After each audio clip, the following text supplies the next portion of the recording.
Good morning everyone. আমার আজকে নতুন ব্লগে তোমাদের স্বাগত জানাচ্ছি। আজকে রবিবার আর এখন সকালবেলা ব্লগটা শুরু করছি। ফুল গাছে জল দিয়ে দিচ্ছিলাম, আর জল দিতে গিয়ে দেখছি অনেকগুলো নতুন নতুন গাছে কুঁড়ি হয়েছে।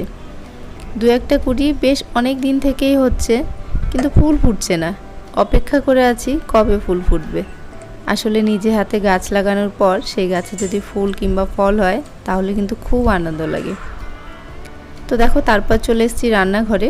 আর আমি চা রান্না করেই গেছিলাম। চা রান্না করা বলে ফেললাম, আসলে চা জিনিসটা আমরা রান্না করা ঠিক বলি না।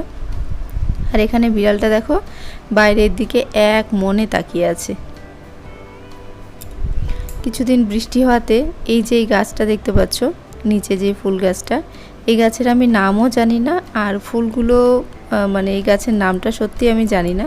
খুব সুন্দর ফুল হয়, কিন্তু অনেক ফুল হয়েছিল, আবার নিচে কিছু পড়েও গেছে। এখানে অ্যাকোয়াগার্ডে জলটা লোড করছিলাম, কখন কারেন্ট চলে যায় কোনো ঠিক নেই।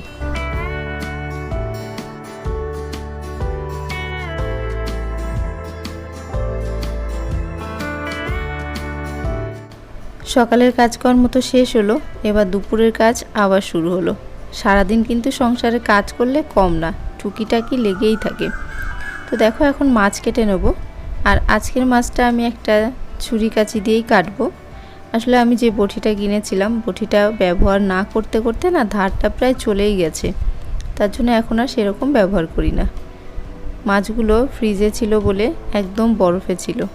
কিছুক্ষণ জলে ভিজিয়ে রাখার পর একটু তো নরম হয়ে একে অপরকে ছেড়ে দিয়েছে, কিন্তু একদম নরম হয়নি। তো দেখো আমি কেচি দিয়ে পাখনাগুলো কেটে নেওয়ার পর এই ছুরিটা দিয়ে ঘষে ঘষে আঁশগুলো সব ছাড়িয়ে নিচ্ছি।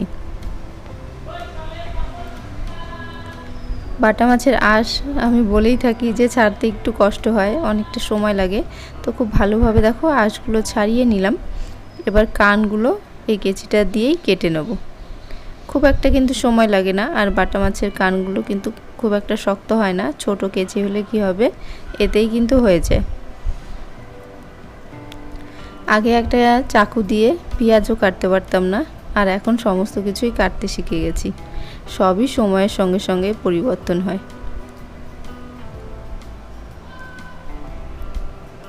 তো দেখো মাছ কাটা হয়ে গেল, একটা সবে হলো। একে একে এবার আমি সবগুলো মাছ কেটে নেব। এবার খুব ভালোভাবে লবণ দিয়ে মাছগুলো চটকে চটকে ধুয়ে নিচ্ছি। আমার মাছ কাটা মাছ ধোয়া কিন্তু ঠাকুমার থেকেই শেখা। ঠাকুমা যেভাবে কাটতো ওই দেখে দেখেই কিন্তু আমরাও কাটি।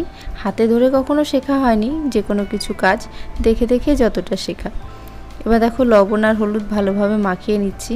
ভেবেছিলাম হাত দেবো না, কিন্তু শেষমেশ হাত দিতেই হলো।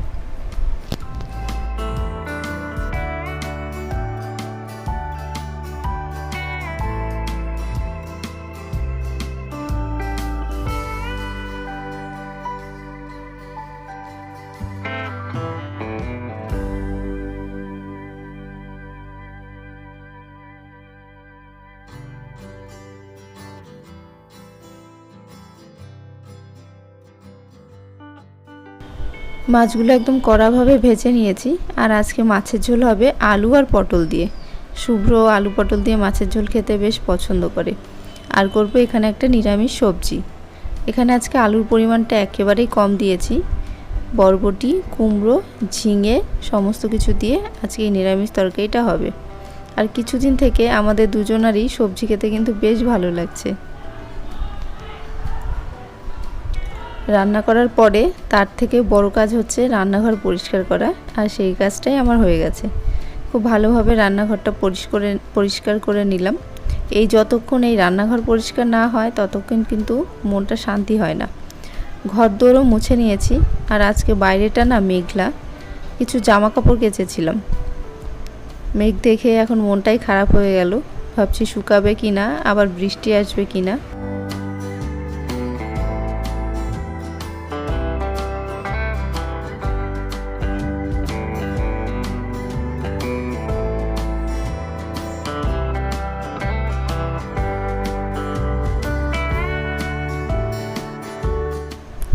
এখন 5:30টার মতো বাজছে, আর আমি চলে এসেছি ছাদে। যে চিন্তা করছিলাম জামা কাপড় শুকাবে কিনা, তো ছাদে এসে দেখছি মশারিটা আর বিছানার চাদরটা একেবারেই শুকিয়ে গেছে। বেশ ভালোই হলো, নয়তো আবার কালকে রোদে দিতে হতো। আর এখানে দেখো গাছগুলো কিভাবে বড় হচ্ছে। আমাদের ট্যাঙ্কিটার পাশে এই গাছগুলো খুব তাড়াতাড়ি বড় হয়ে যায়। কয়েক মাস আগেই একজনকে দিয়ে পরিষ্কার করানো হয়েছিল। এখানে আবার যে কোনো কাজ করলে বেশ ভালোই টাকা নেয়। তো এবার একটা দা কেনা হয়েছে নিজেদের কাজ নিজেরাই করার জন্য। জামা কাপড়গুলো তো শুকিয়ে গেছে, ভাবলাম একটু ছাদে যেহেতু এসছি একটু বসে কিছুটা সময় কাটাই, তারপর নিচে যাব। আর যেহেতু এখনও সন্ধে হয়নি, সন্ধে দেওয়ার এখনও অনেকটাই সময় আছে, তো কিছুক্ষণ বসে বাইরের পরিবেশটা মন ভরে দেখে নিলাম।